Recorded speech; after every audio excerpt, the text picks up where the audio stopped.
Well, I hope you guys are having a great day in the life. I'm out today with the Amphibio, going to be testing out these different coils and talking a little bit about the differences in these coils. Now, right now I'm using the round coil, and this coil is good for isolating targets in a trashy area, and that is because of the shape of the search pattern that is emitted from this coil versus a double D coil. So we'll take a look at a little diagram here. This circular coil operates, and when it sends its frequency into the ground, it's sort of in the shape of an ice cream cone. So the very tip of that ice cream cone is the deepest point, and that helps you to isolate tiny little targets, whereas with the double D coil, you have more of a long, thin slice. So the double D coil is good if you're trying to cover a little more ground, and maybe in the water, for instances like that. But this round coil is really great for picking out targets in a trashy area. So that's what we're going to try and do today. Let's see what we can find in this trashed up little area here that I know was a Civil War camp. Let's go Amphibio. Okay, so this was a tight little 77 signal. Just came out of the hole right there. Looks like a penny.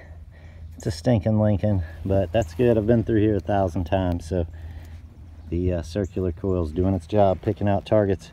Let's keep after it. Maybe the next one will be Civil War. Zinc penny, I think. I was reading in the 50s.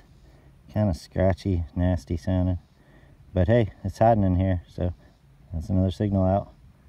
Look at that. That is the puppy paw part out of a US belt plate, or an arrowhead rather. A little arrowhead paw from, that is the arrowhead out of the back of a belt plate. Well, maybe the belt plate's in here too. It's looking good. There's a nice little cartridge box finial came out, so that's good. Good.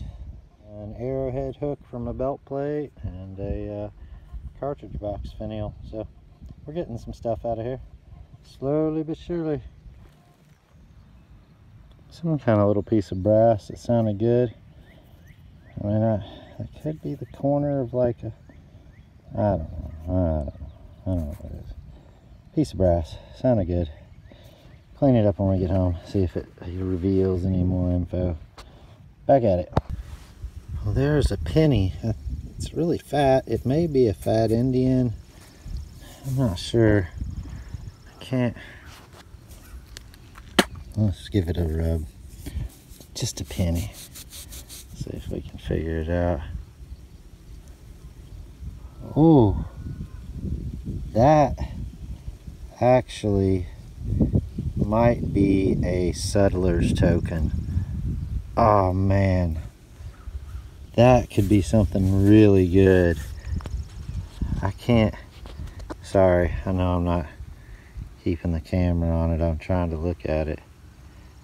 Does that say war? Oh man, that could be something. Just wanted to take a moment here to talk about the significance and the rarity of this find. Now, what this ended up being was a Civil War token from the S.T. Martin Eating House at 160 South 4th Street in Columbus, Ohio. Now, Civil War tokens were token coins that were privately minted and distributed in the United States between 1861 and 1864. This short window of time accounts for their rarity. Now, they were used mainly in the Northeast and the Midwest part of the country as a substitution for coinage. The widespread use of these tokens was the result of the scarcity of government-issued coinage during the Civil War. Now, during the Civil War, these tokens became illegal after the United States Congress passed a law on April 22, 1864, prohibiting the issue of any tokens or devices that could be used as currency. And then on June 8, 1864, an additional law was passed that forbade all private coinage. And so these tokens can be particularly rare. Now, of these tokens, there are three main types. There were Civil War store cards, such as this one. there were patriotic tokens, and there were subtler tokens. All three types were utilized as currency during the war and are differentiated by their designs and where they were issued for. And the value of these tokens, I've seen them range between $10 and several $100s, and it's chiefly determined by their rarity. Now, by 1862, government-issued coinage had begun vanishing from circulations. Citizens were hoarding the coins with gold and silver, and they eventually began hoarding the copper and nickel coins as well.